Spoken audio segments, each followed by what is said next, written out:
David, let me begin with the plagiarism scandal. There is no doubt in my mind that Kamala Harris is, in fact, a plagiarist. So, does it have an impact on the campaign? I don't know that it does, Hugh, but it could. I say this, and I've dealt with questions on this from both sides for both candidates at various points in the race over the last, however many years. We're in a very polarized era where most voters are locked into their side and their candidate. There is a small sliver, though not insignificant, but a small sliver of undecided voters, and these sorts of things, they could have an impact, but these things do not dominate and live in the news cycle the way they once did many years ago, when you and I would experience these October surprises, so to speak, right? Things that happen unexpectedly that make people rethink a candidate. And there's this huge block of voters that's swayable either way, and everybody agrees on what the facts are. So let's see if it does. I just tend to think it won't. And the former president has said things over the years. Sorry about the shaking there. That Democrats will tell me, how can this not have an impact on the race? And I will kind of give them the same answer. Plagiarism is a big deal, though. And while she may make misstatements and he may make misstatements, that's a knowledge of forethought. That's willful and intentional. It's sort of the reason plagiarism loses people tenured college professorships is because it's a combination of theft, lying, and fraud. But we'll leave that as it is. We won't know. I just was looking for your opinion. Now, let's turn to the story in I believe it's the Washington Post this morning. She's desperate for black votes. Harris steps up. No, it's the New York Times. Harris steps up major push for black voters. It's 3 weeks to the election, David. Does this surprise you? Well, no, it doesn't necessarily surprise me. First of all, she wasn't the nominee until late July, right? So everything she's been doing has been on a sort of delayed schedule. Number two, and this goes back to when Joe Biden was still in the race for reelection. Donald Trump has been doing much better, according to all of the polls, with black men, Hispanic men, let alone white men, let alone younger white men. And so she's still winning with black men, but she's not winning with the margins that previous Democratic nominees had, including Biden in 2020. And so she's looking for a way to get over the top. And the way you do that is you go to constituencies that have supported you in greater numbers before, and you try and get your numbers back up to those levels. And it's just not any more complicated than that. David, let me talk to you about Dwayne and I spent some time on the air check yesterday, and I'm sure he did it on Dwayne's World as well. The difference between Trump's polling this year and in 2020 and in 2016, he's much stronger. Do you think that, and I mean across every demographic in the poll in the swing states, he's ahead in every state except Wisconsin, where he's down by 0.3%, which is statistically meaningless. He's closer to 50% than he's ever been. Have the models gotten better or has Trump gotten stronger? Well, I think we'll find out. It could be a combination of both. I wrote about this, Hugh, in August for our Dispatch Politics newsletter. Trump's polling the best he's ever polled in any of his three campaigns. His favorables are higher than they've ever been. His horse race numbers are better than they've ever been. His numbers with non-white voters are better than they've ever been. So he's a much stronger candidate than he was in 2016 and 2020, at least according to the numbers. Look, in talking to Democrats and pollsters, of course, they've had the experience of polling Trump for quite some time, and they think that they've adjusted their models. And look, I've talked to Republicans too. They don't want to undercount Trump because it impacts strategic decisions they'll make for their down ballot candidates that they are advising. Um, but as we saw, so what I'm saying is, you're right to point that out. It is an actual thing. It's something that I have covered and written about, and Democrats are aware of it, right? So when I talk to Democrats, this isn't just something they say publicly. They know that they're dealing with a Trump that is more difficult to beat compared to whatever they thought of their ability to beat him in 2016 and 2020. Of course, one goes one way, one goes the other. Um, and so as an analyst, I'm just trying to figure out what all of that means, other than it's very obvious Trump can win and he's in a great position.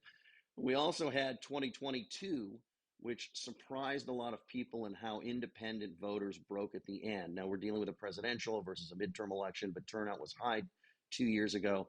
So it again, just like I said before, it's not much more complicated than that. Trump's in a great position to win. I think that's why you see Kamala Harris doing different things to try to get over the top. She's not relying on national horse race numbers, which are tight anyway. She's not acting as though the tie is going to go to the runner, assuming she's the runner. She's acting like the tie is going to go to the runner and he's the runner.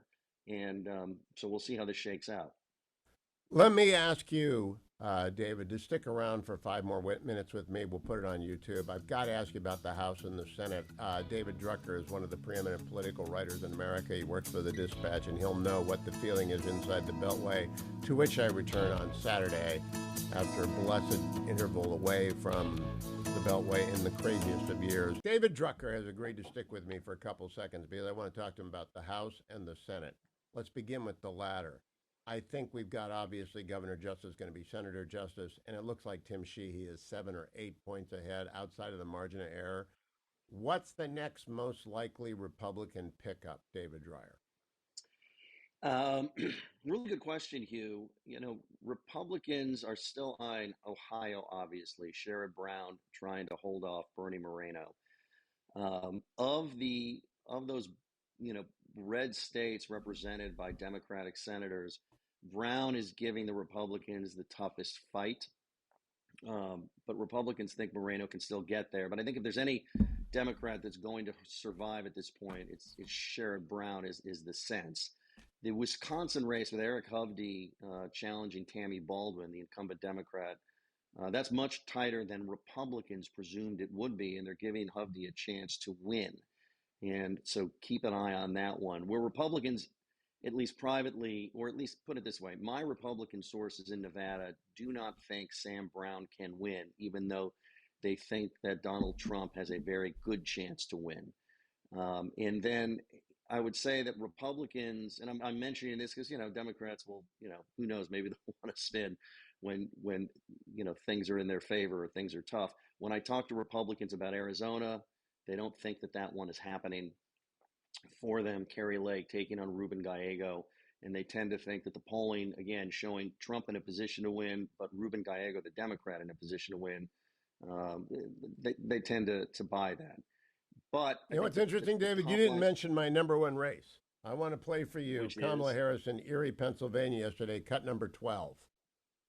Bob Casey, who could not be here tonight because he's out doing what he needs to do to get reelected to the United States Senate. So Bob Casey wouldn't show up for Kamala Harris. I think Dave McCormick is beating him. Well, look, the Republicans that I've spoken to in recent days think he's caught him, but don't necessarily think he's there yet. But they feel very confident that McCormick is in a position to win. So I would just I didn't leave that out on purpose. It's just hard for me to keep track of all of these races. But McCormick's running a very good race. One of the best Republican pollsters I know, Wes Anderson, produced a poll, which is now public, for Sentinel Action Fund, which is going door to door for Dave McCormick. I joined them at the doors in suburban Philly on Friday, and they had that thing as, I believe, 47-46, Casey over McCormick. And so McCormick's in a good place. I still think they believe he needs to move a little bit higher to get over the top, but definitely right to remind everybody about that race. So, David, give us a little more detail on that. If you have any time, if you're pushed for time, I'll let you go because this is overtime with you. What do you mean you went door to door with them? Is that how they're polling? They're actually trying to find real live human beings? No, this is a ground game. So as you know, the Republican National Committee, at the direction of Donald Trump, decided to jettison its traditional ground game, which I've written a lot about this, Hugh. It's been a very effective ground game. Trump decided to go a different direction. And so a whole collection of outside groups are going door to door trying to turn out the vote for Republicans with varying success and effectiveness. Sentinel Action Fund happens to be one of the groups that actually knows what it's doing and has been on the ground for quite some time. They're targeting low propensity voters in Philly. And so I was with them at a sort of middle class to lower middle class suburb in Bucks County, Levittown, a former Democratic stronghold. And with political realignment, this sort of an area now is more prone to elect Republicans, whereas the upscale suburbs in Bucks, where I started on Friday, more prone to elect Democrats. And just went door to door with them. They're trying to make sure people turn in their mail-in ballots. They're encouraging people to vote by mail. It's the sort of thing where you don't hit every door. You hit targeted doors where data says there's a registered Republican there who has a ballot or may have a ballot or want a ballot. And they're focused on McCormick. They're also focused on a few other Senate races, but in Philly, it's obviously Dave McCormick. In Pennsylvania, it's obviously Dave McCormick. And so look, Dave McCormick's super PAC is also going door to door. Sentinel Action Fund's going door to door for him, and they're trying to reverse that trend of Republicans being afraid to vote by mail or vote early in other methods, so you can bank the vote and focus then on everybody else. So that's what I saw. Very last question, They feel David. I confident. want to get one more in. I have Sure. Austin Thuralt coming in. He's in Maine's 2nd Congressional District. I live literally on the line between the 1st and the 2nd District. The 1st District is deep blue. The 2nd District is deep red.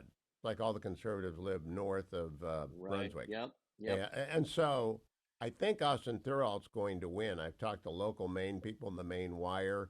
They feel like he's a good young candidate. Jared Golden has been voting one way, talking another way. That's just one of many races that there are coin flips. You know, I'm praying Juan Ciscomani holds on to his seat in Tucson.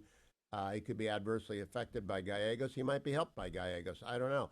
What do you think about the overall majority in the House right now? Yeah, by the way, that Maine 2nd District, I traveled with Jared Golden in 2018 when he flipped that seat for Democrats. So it's one that if they're going to win the seats that are going to help them expand their majority, the Republicans, that's one that you want to get in a presidential cycle where Trump's going to win that district by 8 to 10 points. Look, I think, Democrats and Republicans I talk to are sort of split on the House majority, and do they win it and by how much? Do they hold it and by how much? Republicans are definitely in a good position to expand the majority, but there are signs that Democrats, just given that it's a 4-seat majority, they're defending that Democrats feel like they might be able to get there. I'd remind everybody, Hugh, you won't forget this, that in 2020, Joe Biden beats Donald Trump and Republicans gained 14 House seats. Now, there was a lot of low-hanging fruit in that race for Republicans to grab after the 2018 midterms that doesn't exist this time. But I don't have a sense exactly of who's in a better position here, but Republicans are certainly in a position to hold. And then can they expand? Let's see by how much. And Democrats are not out of it, but can they get over the top if they're losing some seats like Golden's in Maine? If that's what happens, it definitely makes it tougher for them. And, that's why Donald Trump was in California, Coachella. That's Ken Calvert's district. And Ken Calvert's a great congressman. He's going to be chair of appropriations someday. And I think they were just making that point. I can't tell, but I will say this. Literally a minute, David. I think 2022 was thrown off by Dobbs, and that the Dobbs effect is no longer as present because it's on the ballot. It's obviously not been outlawed. Dobbs was a stunner to people, but abortion remains widely available, as does the abortion chemical pill.